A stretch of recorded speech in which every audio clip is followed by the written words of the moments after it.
2 years ago, I was someone's best friend. Then, I became their worst mistake. The strange thing is this: I am still here, and she is not. I have never figured out what to do with that. My name is Sloan.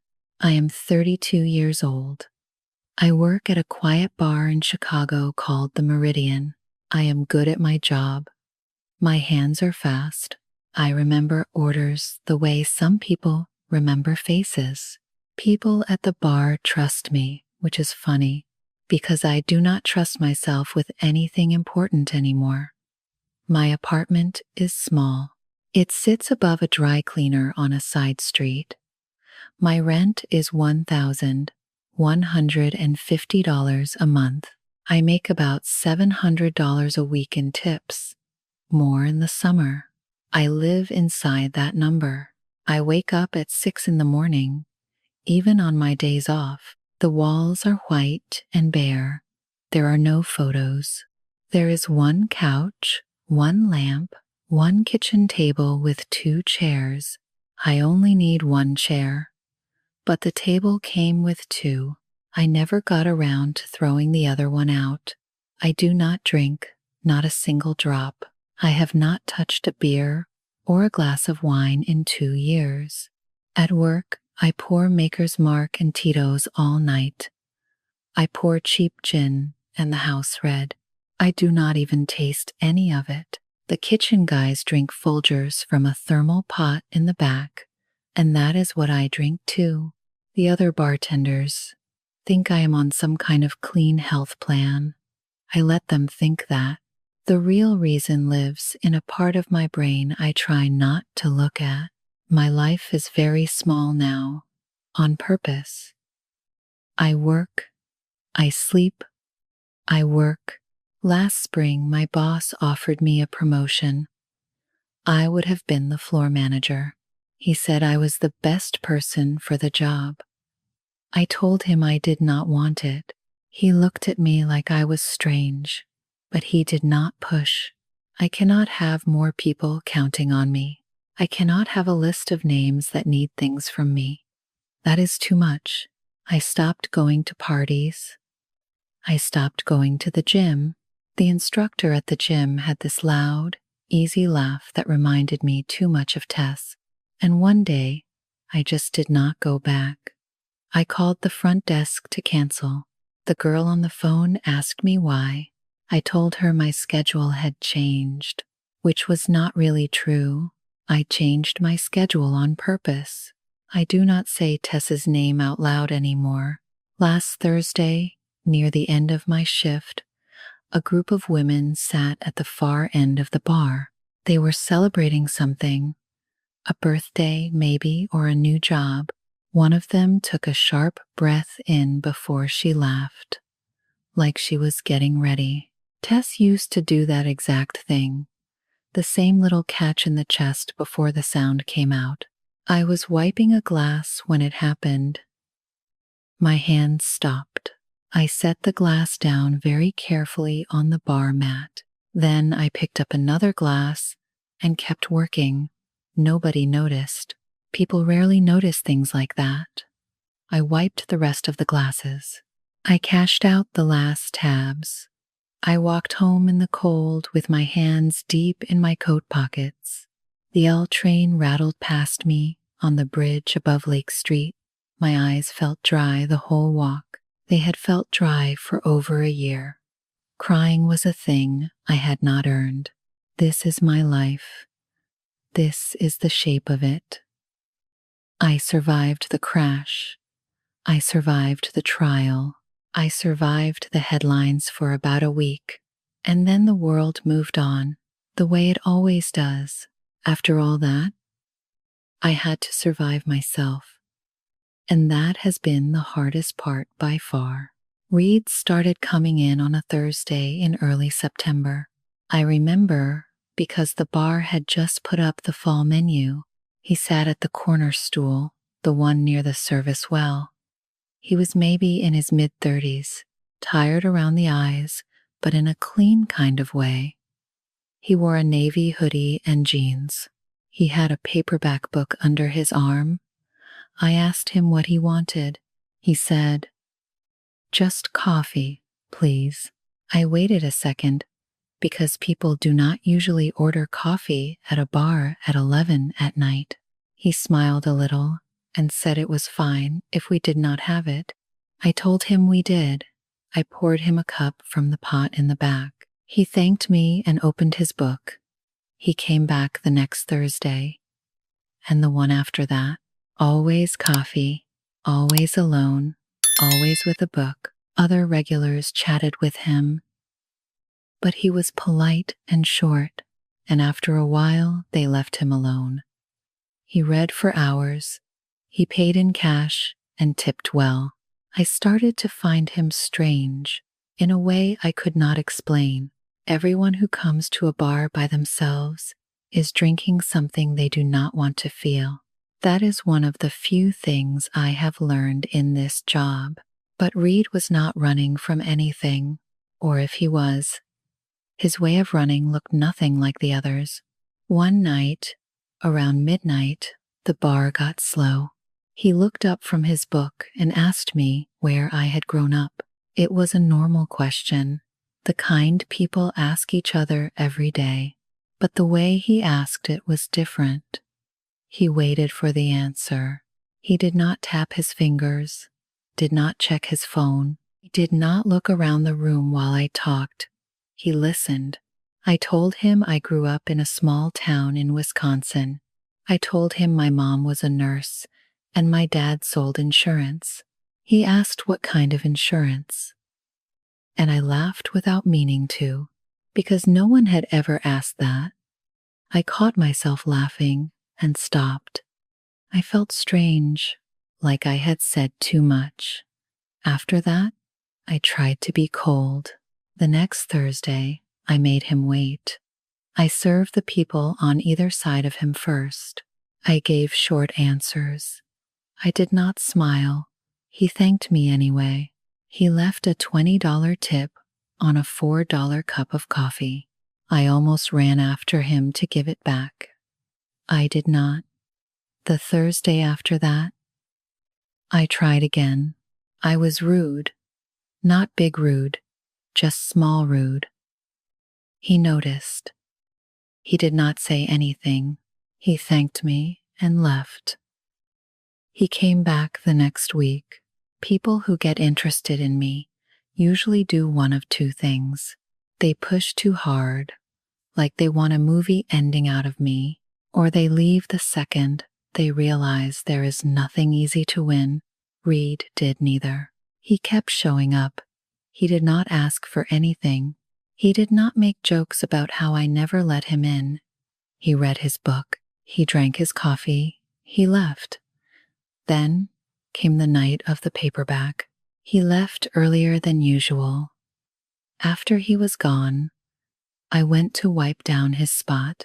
There was a book on the bar with a small yellow post-it stuck to the front.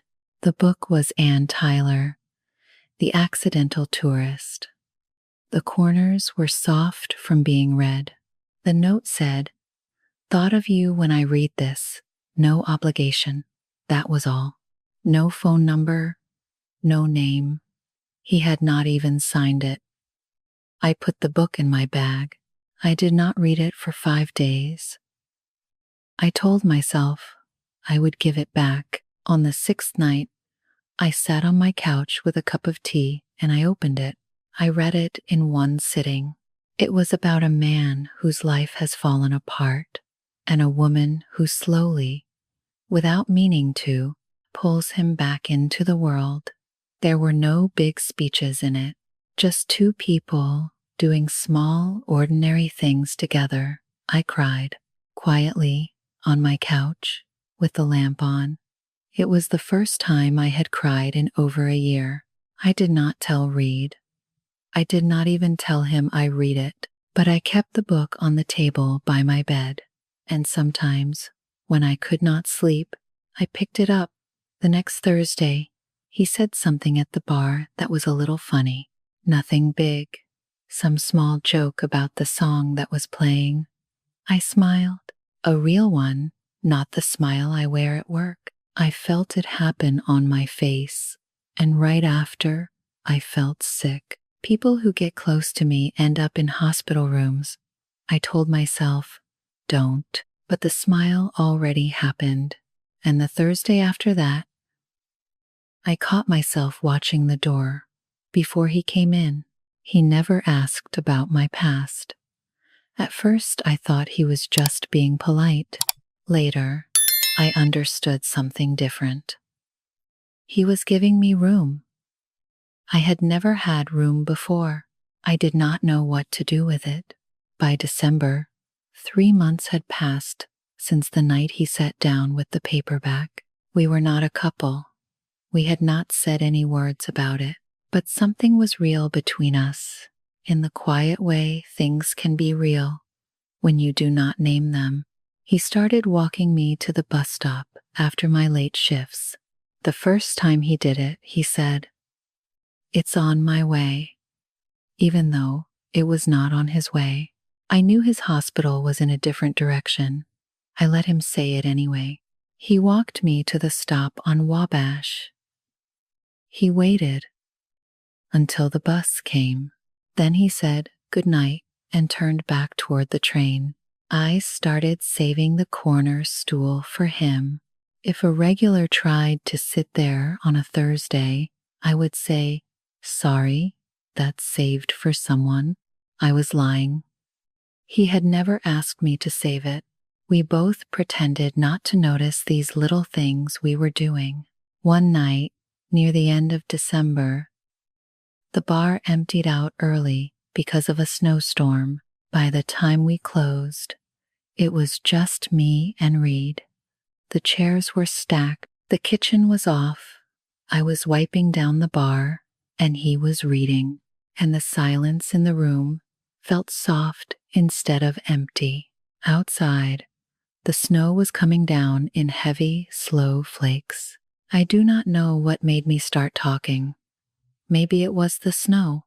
Maybe it was how quiet the city was. Maybe it was just that I had been holding it in for too long, and the bottle had a crack in it, and the crack had finally won. I started with Tess. I said her name out loud, and it felt strange in my mouth. I told him about her. I told him about the party. It was a small house party, a friend's birthday, in the summer 2 years ago. I told him about the drinks, about how I said I was fine to drive, about how the keys were already in my hand when Tess tried to take them, about how I laughed and said no, I was fine, I had only had a couple, about the road that came up too fast on the way home, about the moment my whole life broke open like a glass dropped on tile.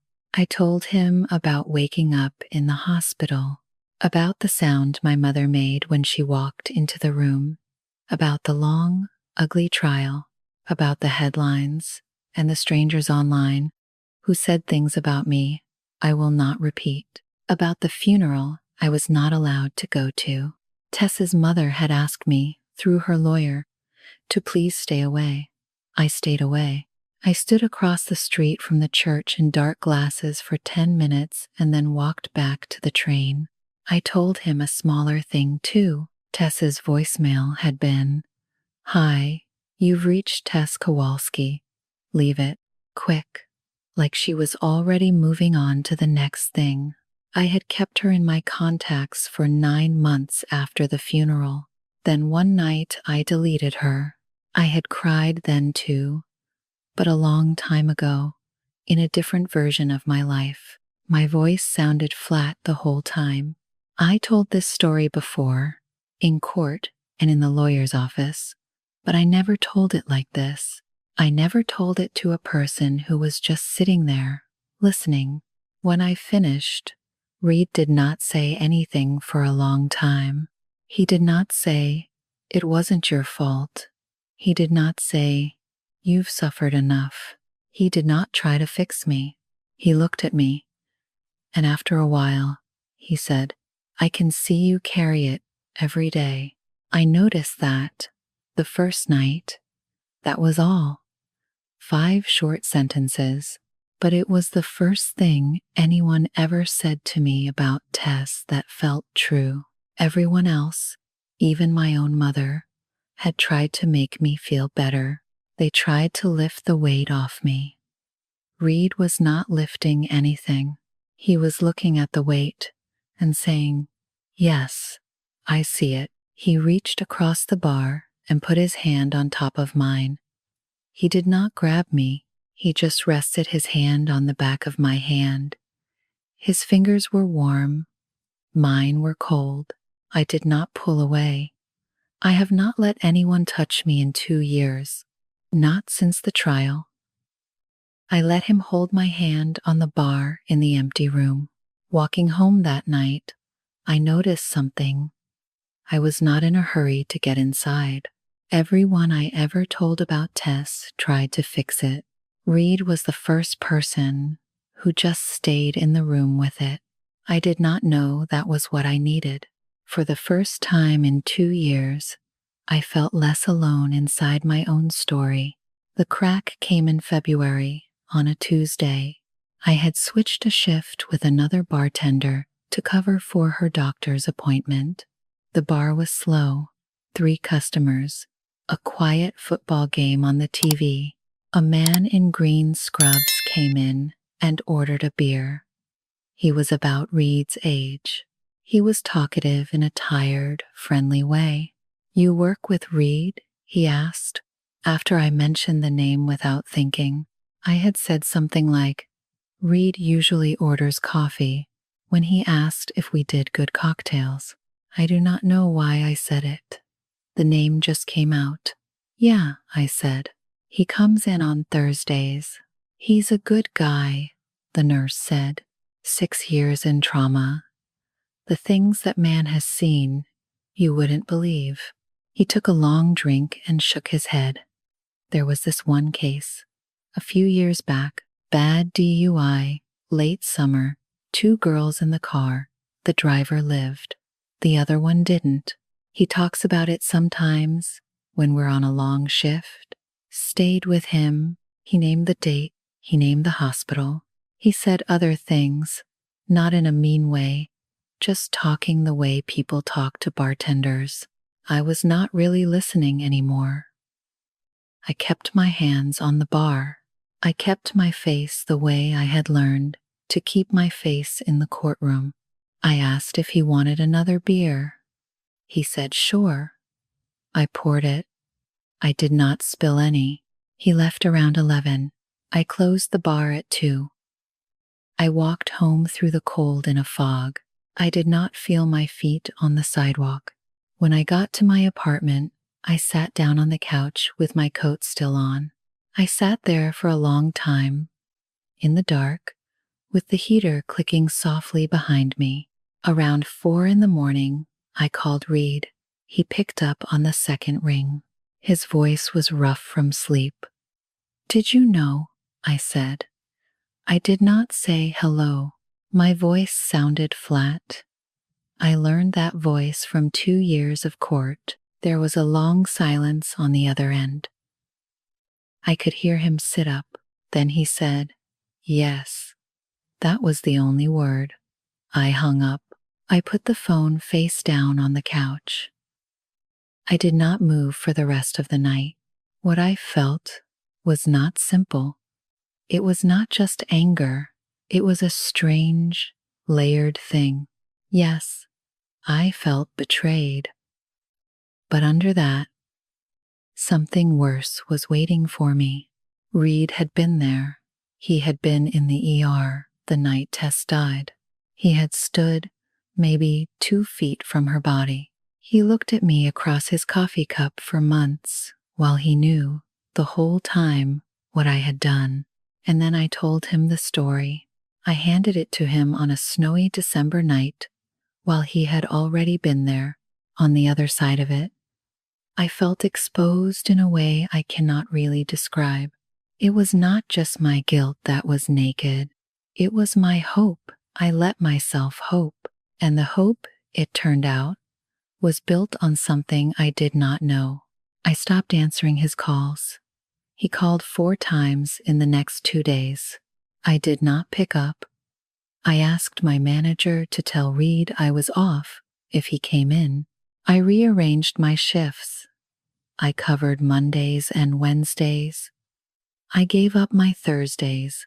I cleaned my apartment twice. I slept 12 hours one day. I did not eat much. I bought a frozen pizza at the Jewel Osco on the corner and ate 2 slices over the sink. I slipped back into the empty life I had before him.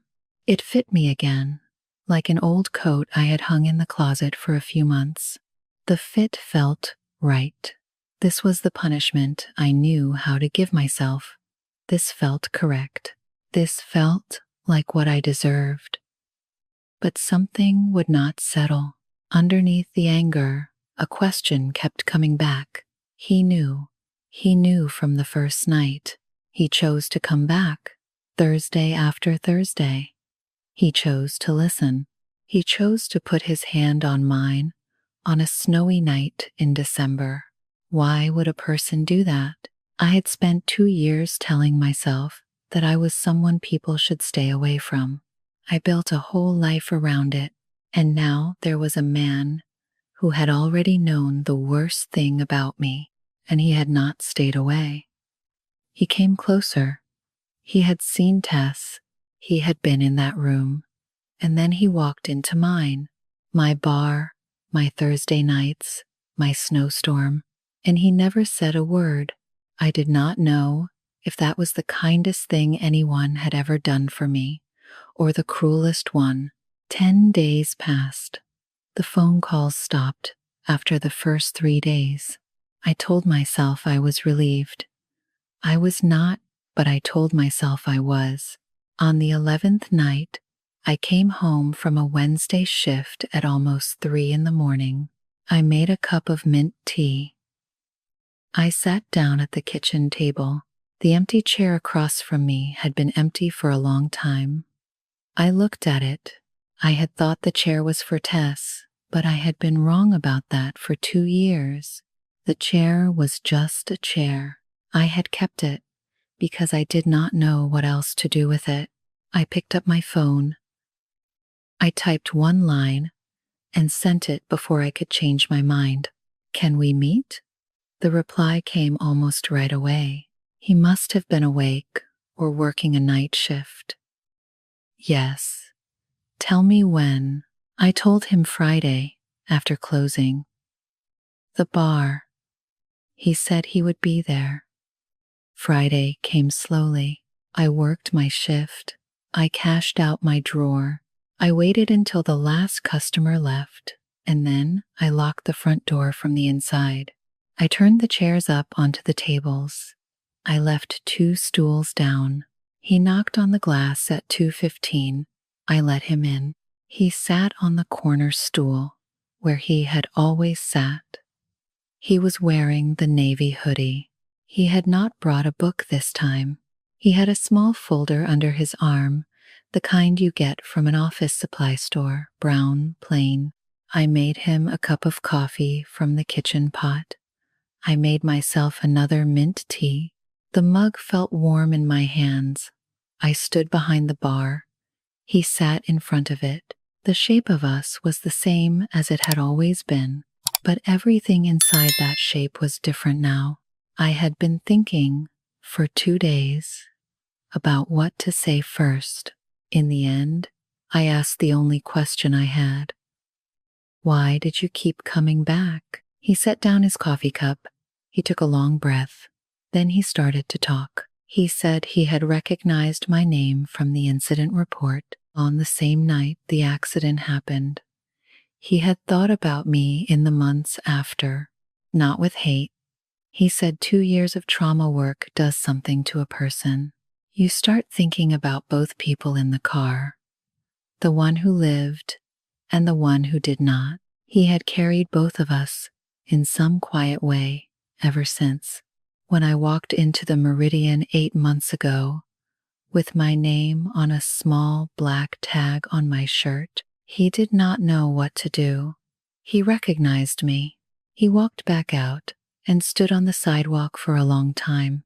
He almost did not come back, but he kept thinking about it, and the next Thursday he came back. He said he had kept waiting to feel the things he thought he should feel: anger, resentment, the clean, simple feeling of blame. He waited for those feelings every Thursday. They never came. I kept waiting for you to be someone I could hate, he said. You weren't. He opened the brown folder. Inside there was a small piece of paper, hospital stationery, the blue logo of Northwestern in the corner, folded into quarters. The folds were soft. There's something else, he said. I should have given this to you a long time ago. I didn't know how. He handed it across the bar. I unfolded it slowly. The handwriting was different from his. Quick, slanted. The kind of writing nurses do because they are always in a hurry. It read, Tell her. Tell her I wasn't scared. Tell her. She was my favorite person. My hand was shaking by the time I finished reading. I read it again and again. Reed spoke quietly. He told me ER nurses sometimes write down what people say at the end, when there is time. He said Tess had been awake for a few seconds before the doctors took her. He had been the closest one. He wrote it down right after, on the only paper he had. He had kept it in his locker for 2 years. He did not know what to do with it. He thought, finally, that it belonged with me. I did not feel saved. I did not feel forgiven. I did not feel any of the big words people use for moments like this. What I felt was simpler. Tess had been thinking about me at the end, not with anger, with love. For 2 years I had been carrying a version of her that was made only out of my own guilt. That version had been wrong. The real Tess had loved me right up until the last second of her life.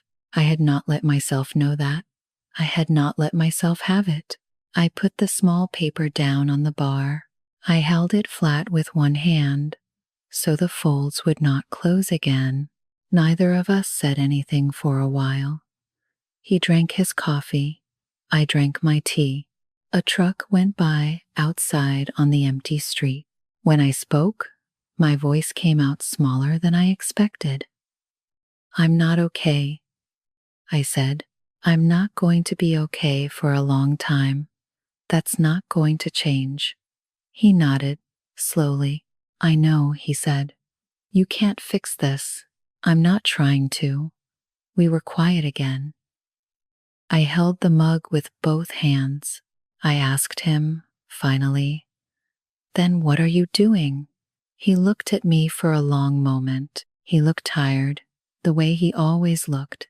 Then he said, I'm staying. That's all. I'm just staying. Something moved in my face. I do not know what it was. He saw it. He did not say anything about it. There are going to be days I hate myself so much I won't want to see you, I said. I'll need you far away. I get it, he said. I might push you. I might be cruel sometimes. Then push, he said. On Thursday, I'll be at that stool. I almost smiled. Not quite. Almost. He saw that too. He did not point it out. He did not turn it into a moment. That, more than anything else, was why I trusted him. He kept letting things stay small. I folded the small paper carefully and put it in the front pocket of my apron. I went back behind the bar. I put my mug down. I started rinsing some glasses that were already clean because I needed to do something with my hands. He took a paperback out of his hoodie pocket. He opened it. The bus hissed at the corner outside. He turned a page. I rinsed the same glass twice and put it on the rack. The clock on the back wall ticked. I poured myself another cup of tea, even though my first one was still half full. He turned another page. Hi everyone, this story sat heavy on me. I have to tell you guys, the lie that broke me wasn't the letter. It was when she said, I'm not going to be okay for a long time, and that's not going to change. And he just said, I know, that's it. No big speech. No one gets through this. Just, I know. I've never been in Sloan's situation. Thank God. But I had a friend years ago who lost someone, and everyone around her kept trying to lift the weight, make her feel better. Actually, it made her smaller. She told me once that the only people she could stand were the ones who didn't try. Real is that. Here's where I'll say something maybe unpopular. I'm a little protective of Sloan around Rio. I am. He sat at that bar for months knowing. Months. I get why he didn't tell her. But I kept thinking, what if that nurse had never walked in? When does he say it? Does he ever? The nurse from test too. She was my favorite person. I had to put my phone down for a second. Tell me honestly, did Rio wait too long? Or was he doing the only thing he could do? I kept going back and forth. Where do you land? Thank you for watching and tell me what you think. I'll read it all and see you in the next video.